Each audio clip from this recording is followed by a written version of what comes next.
నమస్తే, welcome to SHC news. నేను తరంగిణి. ముందుగా బులెటిన్ల హెడ్లైన్స్ చూద్దాం. తిరుమలలో ఘనంగా ప్రారంభమైన శ్రీవారి జ్యేష్ఠాభిషేకం. శ్రీవారి ఉత్సవాల్లో భారీ సంఖ్యలో పాల్గొన్న భక్తజనం.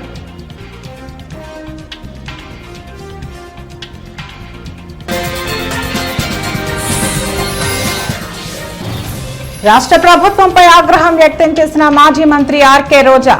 సీఎం చంద్రబాబు హామీలను వదిలేసి డైవర్షన్ పాలిటిక్స్ చేస్తున్నారని ఆరోపణ.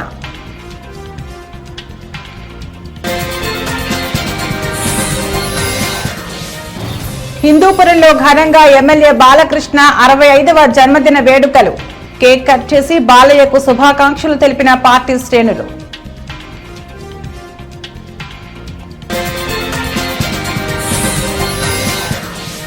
జనగాం జిల్లా టీపీసీసీ ఉపాధ్యక్షురాలిగా ఝాన్సీ రాజేందర్ రెడ్డి. నియోజకవర్గానికి వచ్చిన ఝాన్సీ రాజేందర్ రెడ్డికి ఘన స్వాగతం పలికిన ఎమ్మెల్యే పార్టీ శ్రేణులు.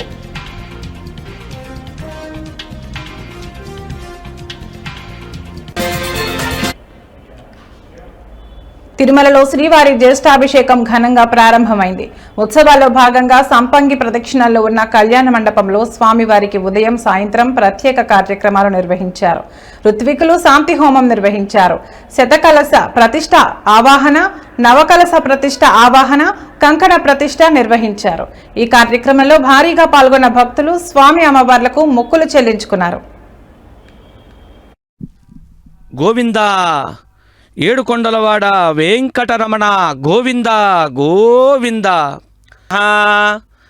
ద్వాపరే వాసుదేవశ్చ సమో దేవో న భూతో న భవిష్యతి లో చేస్తారు. స్వర్ణ కవచ ప్రతిష్టను చేస్తారు స్వామికి. ఇప్పుడు మనందరి యొక్క పూర్వజమే పోస్తారు. చక్కగా సంకల్పాన్ని చెబుతూ ఉన్నారు. భక్తులారా, మీరందరూ కూడా పలకవలసింది. ఓం నమో వెంకటేశాయ. చక్కగా జ్యేష్ఠాభిషేక సదవకాశం ఒక మహత్ భాగ్యం. జ్యేష్ఠాభిషేకమన నీరాజనాన్ని దర్శించి గోవింద నామాన్ని మనస్సులో స్మరించి తరించవలసిందిగా మరీ మరీ కోరుకుంటూ ఉన్నాం. ప్రత్యక్షంగా కావచ్చు, పరోక్షంగా కావచ్చు, స్వామి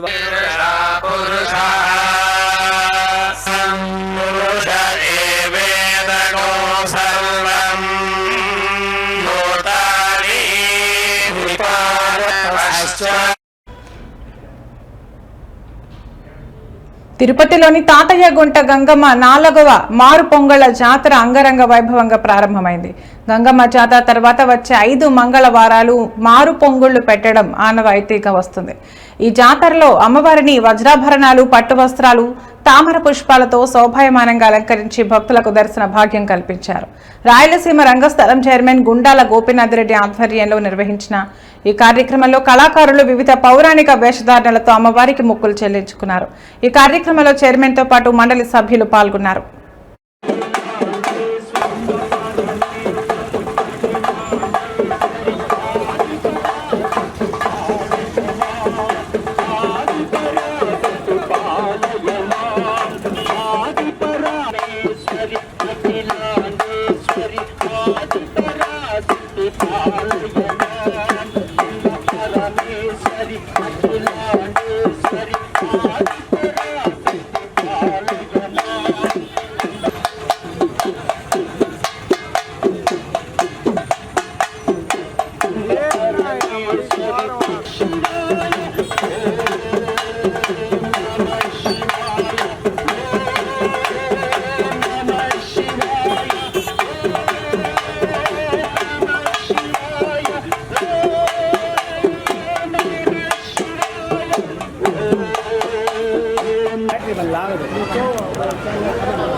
వెనక్కి రా రే, మళ్ళా ముందుకు వస్తారు ఈ అబ్బాయి కూడా.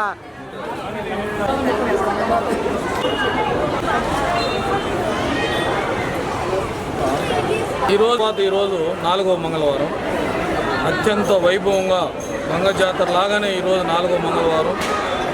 ఈరోజు ఉదయమే గంగమ్మ తల్లికి ప్రత్యేక అభిషేక పూజలు దేవస్థానం వారు చేపించి అటు తర్వాత తామర పుష్పాలతో గంగమ్మని అలంకరించి మాకంతా దర్శన భాగ్యం కల్పించారు. దేవస్థానం ఈవో జయకుమార్ గారికి ప్రత్యేక ధన్యవాదాలు తెలుపుతున్నాము. ప్రతి వారము జాతర తర్వాత 5 మంగళవారాలు కళాకారులు ప్రతి ఒక్కరూ స్థానికులు వచ్చి వివిధ వేషధారణలతో అమ్మవారిని దర్శించుకుంటున్నాము. రేపు 5వ మంగళవారం కూడా ఇదే విధంగా అమ్మవారిని దర్శించుకున్నాము. ప్రతి ఒక్కరూ వచ్చి రేపు 5వ మంగళవారం ప్రతి మంగళవారం జాతరగానే జరుగుతుంది. ఇది 4వ వారం కావున ఎంతో గొప్పగా దేవతామూర్తుల వేషంలో భక్తులెల్లరూ మన తిరుపతి రాయలసీమ రంగస్థల చైర్మన్ గుండాల గోపీనాథ్ రెడ్డి ఆధ్వర్యంలో మా కళాకారులందరూ భజన భక్త బృందం అందరూ ఈ కార్యక్రమంలో పాల్గొని ఎన్నో దేవతామూర్తుల వేషాలు ధరించి గంగమ్మకు మొక్కులు చెల్లించుకొని గంగమ్మ తల్లి భక్తులందరికీ కోరిన కోరికలన్నీ తీర్చి ఇలవేలుపుగా వర్ధిల్లే తల్లి. ఆమెకు మేమంతా మొక్కులు తీర్చుకున్నందుకు మాకెంతో ఆనందంగా ఉంది. రాష్ట్ర ప్రభుత్వంపై మాజీ మంత్రి ఆర్కే రోజా ఆగ్రహం వ్యక్తం చేశారు. కూటమి ప్రభుత్వం అధికారంలోకి వచ్చాక ఏపీలో ఆడబిడ్డలకు రక్షణ లేకుండా పోయిందన్నారు. అధికారంలో ఉన్న వాళ్లే అరాచకాలు చేస్తున్నారన్న ఆమె హోంమంత్రి పట్టించుకోవడం లేదని మండిపడ్డారు. సీఎం చంద్రబాబు హామీలను వదిలేసి డైవర్షన్ పాలిటిక్స్ చేస్తున్నారని ఆరోపించారు. రాష్ట్రంలో రెడ్ బుక్ పేరుతో అల్లకల్లోలం సృష్టిస్తున్నారని ఆవేదన వ్యక్తం చేశారు. ఈరోజు ఆ కుటుంబం మొత్తం ఆ ఊరు వదిలేసి వెళ్ళే పరిస్థితి ఏర్పడింది. ఆడపిల్ల ప్రాణాలు తీయటం, మానాలు తీయటం వీళ్ళకి సహజమైపోయింది. దానికి హోంమంత్రి గారు అండగా నిలబడటం అనేది సిగ్గుచేటు. ఇవన్నీ జరుగుతుంటే ఎక్కడ తమ తప్పులు బయటపడతాయో అని ఈరోజు వాళ్ళు చేస్తున్న డైవర్షన్ పాలిటిక్స్ మనం ఒకసారి గమనించాలి. ఎందుకంటే ఇదే పవన్ కళ్యాణ్ గారు అధికారంలో రావటానికి ముందు మహిళలకి నేను అండగా ఉంటాను, మహిళలకి ఇబ్బందికరమైన ఏవి చేసినా ప్రభుత్వాన్ని నిలదీస్తాను, తప్పు చేసిన వారిని శిక్షిస్తానని మాట్లాడిన పవన్ కళ్యాణ్ గారు ఈ రాష్ట్రంలో ఎక్కడ మహిళలకు అన్యాయం జరిగినా ఈ రోజుటి వరకు నోరు తెరవలేదు. తప్పు చేసిన వారిని శిక్షించమని ప్రభుత్వం మీద ఒత్తిడి తీసుకురాలేదు. అది అనంతపురం అయినా, పిఠాపురం అయినా, తిరుపతి అయినా, అమరావతి అయినా ఎక్కడ ఏ మహిళకు అన్యాయం జరిగినా ఆయన పట్టించుకోకపోవడం రాష్ట్రంలో ఉన్న మహిళలందరూ కూడా గమనించాలని ఈ సందర్భంగా తెలియజేసుకుంటున్నాను. హోంమంత్రి గారుగా తన అధికారాన్ని ఉపయోగించి ఆడవాళ్ళని కాపాడాల్సిన అనిత గారేమో నా దగ్గర లాఠీ ఉందా, నా భుజాన గన్నుందా, నేనేం చేయగలను మాట్లాడిన గొప్ప వ్యక్తి. అలాంటప్పుడు మీకు చేత కాకపోతే మీరు ఫెయిల్యూర్ హోంమంత్రి అని తెలిసినప్పుడు ఎందుకు పక్కకి తప్పుకోవటం లేదు? ఈరోజు డైవర్షన్ పాలిటిక్స్ లో రెడ్ బుక్ రాజ్యాంగం అంటూ పోలీసుల్ని కేవలం వైఎస్ఆర్ కాంగ్రెస్ పార్టీలో ఉన్న నాయకులకి, సింపథైజర్స్ కి తప్పుడు కేసులు పెట్టి వాళ్ళని అరెస్ట్ చేయించి వాళ్ళ జీవితాలు నాశనం చేయడానికే ఉపయోగిస్తున్నారు కదా. నిన్నైతే మరీ ఘోరమైన విషయం. అసలు ఇది రెడ్ బుక్ రాజ్యాంగానికి పరాకాష్ట. కొమ్మినేని శ్రీనివాసరావు గారు అంటే చేతులెత్తి నమస్కరిస్తారు. అంత గొప్ప జర్నలిస్ట్. 70 ఏళ్ల వయసులో ఆయన మీద ఎస్సీ ఎస్టీ తప్పుడు కేసు పెట్టి ఈరోజు హిందూపురంలో ఎమ్మెల్యే బాలకృష్ణ 65వ బర్త్డే వేడుకలు ఘనంగా నిర్వహించారు. గ్రంథాలయ పరిషత్ చైర్మన్ గోనుగుంట్ల కోటేశ్వరరావు ఆధ్వర్యంలో నిర్వహించిన ఈ కార్యక్రమంలో పెద్ద సంఖ్యలో పాల్గొన్న టీడీపీ శ్రేణులు కేక్ కట్ చేసి బాలకృష్ణకు జన్మదిన శుభాకాంక్షలు తెలిపారు. మానవత్వం యొక్క నిలువెత్తు నిదర్శనం నందమూరి బాలకృష్ణ అని కోటేశ్వరరావు అన్నారు. బాలయ్య బాబు ఆయురారోగ్యాలతో నిండు నూరేళ్లు జీవించాలని ఆకాంక్షించారు.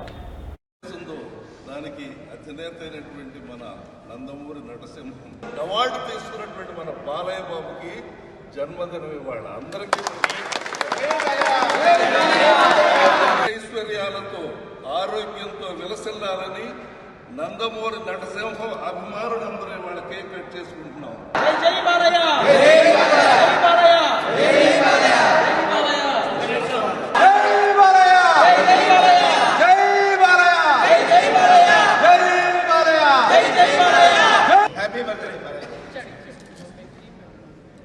నీకే ఇంత 65 ఆంధ్రప్రదేశ్ రాష్ట్ర గ్రంథాలయ పరిషత్ చైర్మన్ ఈ రోజున బాబు బర్త్డేని ఇంత ఘనంగా చేయడానికి మాకందరికీ అదృష్టం కలిగినందుకు సంతోషపడుతూ జై హో బాలయ్య. ఎందరో చరిత్ర సృష్టి సందర్భంగా యావత్ తెలంగాణ, ఆంధ్రప్రదేశ్, భారతదేశంలో ఉన్నటువంటి తెలుగు ప్రజలందరూ కూడా ఘనంగా ఈరోజు జరుపుకుంటున్నాం. బాలయ్య బాబు అంటే తెలుగు వారికి ఆ రోజు నందమూరి తారక రామారావు గారిని ఏ విధంగా అయితే అభిమానిస్తారో అదేవిధంగా బాలయ్య బాబుని అభిమానిస్తూ ఈ రోజున వారికి పద్మభూషణ అవార్డుతో పాటు వారి 65వ జన్మదిన శుభాకాంక్షలు తెలియజేస్తూ ఈ రోజున ఇంత ఘనంగా రమణ గారు తెలుగుదేశం పార్టీ కార్యాలయంలో అందరి సమక్ష వివిధ శాఖల అధికారులతో చిత్తూరు జిల్లా కలెక్టర్ కార్యాలయంలో సుమిత్ కుమార్ సమీక్షా సమావేశం నిర్వహించారు. ప్రధానమంత్రి సూర్యఘర్ యోజన పథకం ద్వారా రాయితీతో సోలార్ రూఫ్ టాప్ నిర్మించుకోవడంపై ప్రజలకు మరింత అవగాహన కల్పించాలని అధికారులను ఆదేశించారు.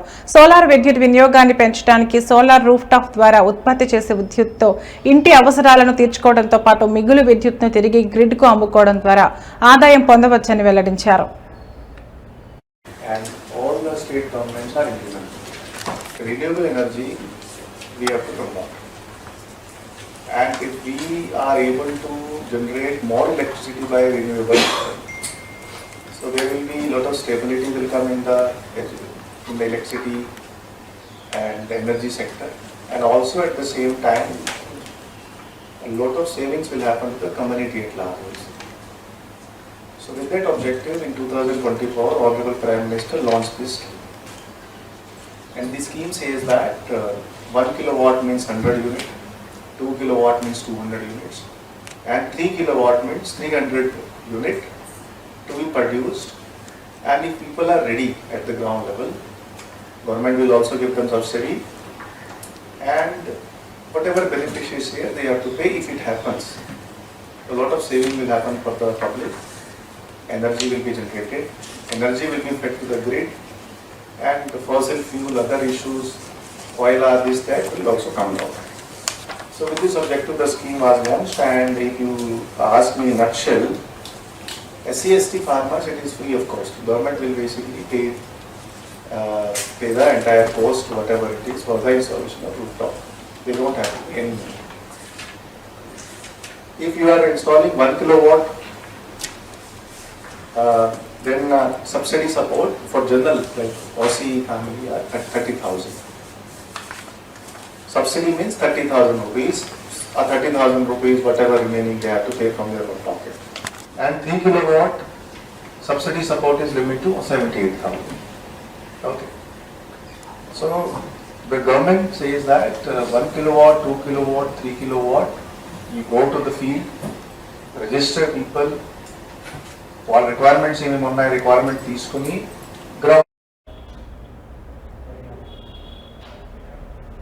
తుడా చైర్మన్ తిరుపతి జిల్లా రేణిగుంట మండలం సూరప్పకసంలోని నిర్మిస్తున్న పద్మావతి నగర్లో నిర్మిస్తున్న తుడా లేఅవుట్ పరిశీలించారు. పేద మధ్యతరగతి ప్రజల సొంతింటి కలను నిజం చేయడానికి తిరుపతి పట్టణ అభివృద్ధి సంస్థ అనుకూలమైన ధరలతో తుడా ఫ్లాట్స్ ను విక్రయిస్తుందని దివాకర్ రెడ్డి అన్నారు. జంగిల్ క్లియరెన్స్ చేసి వీలైనంత త్వరగా మౌలిక వసతులు కల్పించి వేలానికి వెళ్లాలని ఆయన అధికారులకు సూచించారు.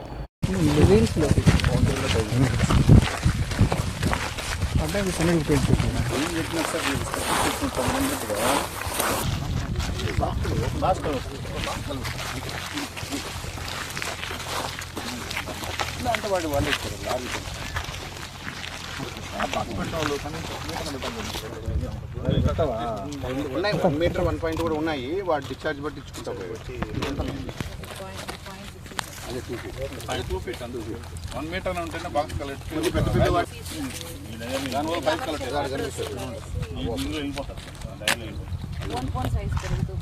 అదే డిశ్చార్జ్ దీనికి ఏమి ఇచ్చినారు అందరు తక్కువే ఫిషర్ అండ్ బోత్ పైపులు అండి మన ఆప్షన్లో పెడితే ఓన్లీ 2 వెళ్ళాయి. ఎందుకు వెంటనే వీటిని పెట్టారు. ఇవన్నీ రిలీజ్ అయిపోయినాయి కదా. ఇవి మళ్ళీ పెట్టారు సార్. మార్టిగేజ్లో మళ్ళీ ఉన్నాయి సార్. ఇంకేం ప్రాబ్లం అండి? ఇవి మనకు ముందు మార్కెట్ ఉన్నాయి సార్, బ్యాంక్ మార్కెట్. ఇవి రిలీజ్ చేసి ఇవి మాత్రం ఆక్షన్ లో పెట్టాం సార్. ఆ ఆక్షన్ లో పెట్టకంటే ముందే ఇవి టవర్స్ కోసం ఇవి పెట్టారు సార్. కూటమి ప్రభుత్వంపై వైసీపీ నేత చెవిరెడ్డి భాస్కర్ రెడ్డి ఆగ్రహం వ్యక్తం చేశారు. కూటమి నేతలు గత కొన్ని రోజులుగా తనను అక్రమ కేసుల్లో ఇరికించి జైలుకు పంపించాలని చూస్తున్నారని మండిపడ్డారు.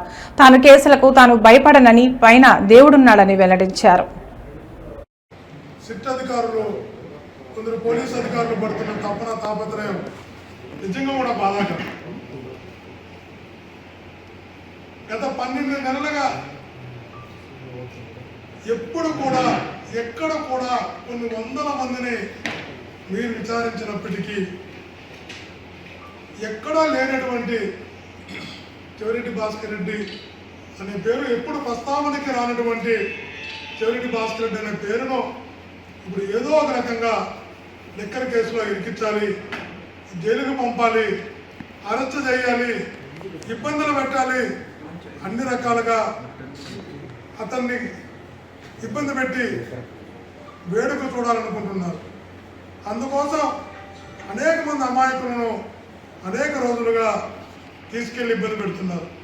అందులో భాగంగా మొన్న గిరి అనే కానిస్టేబుల్ని తీసుకెళ్లి 5 రోజులు ఇబ్బంది పెట్టారు. ఆ తర్వాత వెంకటేశ్వర అనే అతన్ని వైపుని ఒక చిన్న బెడ్తో పాటు తీసుకెళ్లి 3 రోజులు ఇబ్బంది పెట్టారు. ఇప్పుడు బాలాజీ అని, బాలాజీతో పాటు మరికొంతమందిని తీసుకెళ్లి గత ఆదివారం నుంచి నానా ఇబ్బందులు పెడుతున్నారంట, నరకం చూపిస్తున్నారంట. కాళ్ళు చేతులు కట్టేసి వాళ్ళకి నరకబెట్టుందో చూపిస్తున్నారు. కారణం ఒకటే, వాళ్ళు అడిగేది ఒకటే, మీరు సంతకాలు పెట్టాలి, భాస్కర్ రెడ్డికి సంబంధం ఉంది, మీరు వీడియో, మీకు చెప్పినటువంటి స్క్రిప్ట్ని వీడియో చేయాలి అని ఒక రహస్య ప్రదేశంలో పెట్టి, సిట్లో కూడా కాదు, గత 3 రోజులుగా ఆదివారం నుంచి ఈరోజు మంగళవారం ఒక రహస్య ప్రదేశంలో పెట్టి వాళ్ళకి నరకం చూపిస్తున్నారు. మీరు ఏం సాధించబోతారో అర్థం కావడం లేదు, మీరు ఏం సాధించాలనుకుంటున్నారో అర్థం కావడం లేదు. అరెస్ట్ చేయాలనుకుంటే అరెస్ట్ కావడానికి సిద్ధంగా ఉన్నామని చెప్పాం. మీరు శిక్షించాలనుకుంటే శిక్షలు ఎదుర్కోవడానికి అన్యాయంగా మీరు ఏ శిక్ష. తిరుపతిలో శ్రీ గోవిందరాజస్వామి వార్షిక బ్రహ్మోత్సవాలు ముగిశాయి. ఉత్సవాల చివరి రోజు స్వామివారికి అర్చకులు చక్రస్నానం వైభవంగా నిర్వహించారు. ముందుగా ఉదయం పల్లకీపై స్వామివారు ఆలయ 4 మాడవీధుల్లో ఊరేగించారు. భక్తులు అడుగడుగున కర్పూర హారతులు వెలిగించి స్వామివారికి మొక్కులు తీర్చుకున్నారు. ఇక సాయంత్రం అర్చకులు స్వామివారిని మాడవీధులలో ఊరేగించారు.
తిరుమలలో శ్రీవారి జ్యేష్ఠాభిషేకం ఘనంగా కొనసాగుతోంది.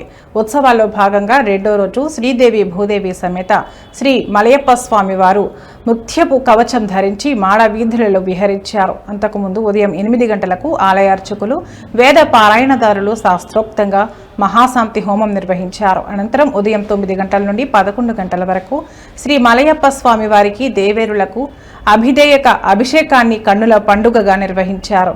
ఈ కార్యక్రమంలో భక్తులు పెద్ద సంఖ్యలో పాల్గొని స్వామివారికి ప్రత్యేక పూజలు చేశారు.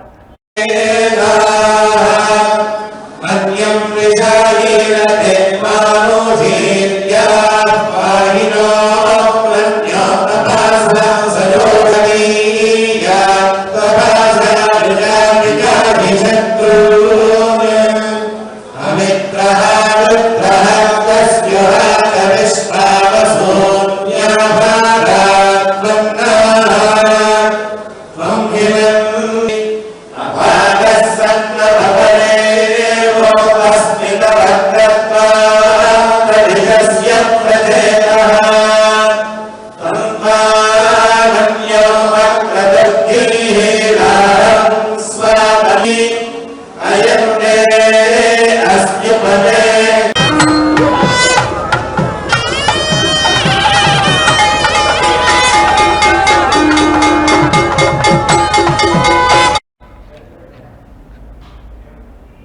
జనగాం జిల్లా పాలకుర్తికి చెందిన ఝాన్సీ రాజేందర్ రెడ్డిని టీపీసీసీ ఉపాధ్యక్షురాలిగా నియమించడంతో నియోజకవర్గ వ్యాప్తంగా కార్యకర్తలు విజయోత్సవాలు చోటు చేసుకున్నారు. టీపీసీసీ ఉపాధ్యక్షురాలి ఎన్నికైన అనంతరం మొదటిసారి నియోజకవర్గానికి వచ్చిన ఝాన్సీ రాజేందర్ రెడ్డిని ఎమ్మెల్యే యశస్విని రెడ్డితో కలిసి పార్టీ శ్రేణులు ఘన స్వాగతం పలికారు. పార్టీ నన్ను గుర్తించి ఈ పదవిని కట్టబెట్టడం ఎంతో గౌరవంగా భావిస్తున్నట్లు ఝాన్సీ రాజేందర్ రెడ్డి తెలిపారు.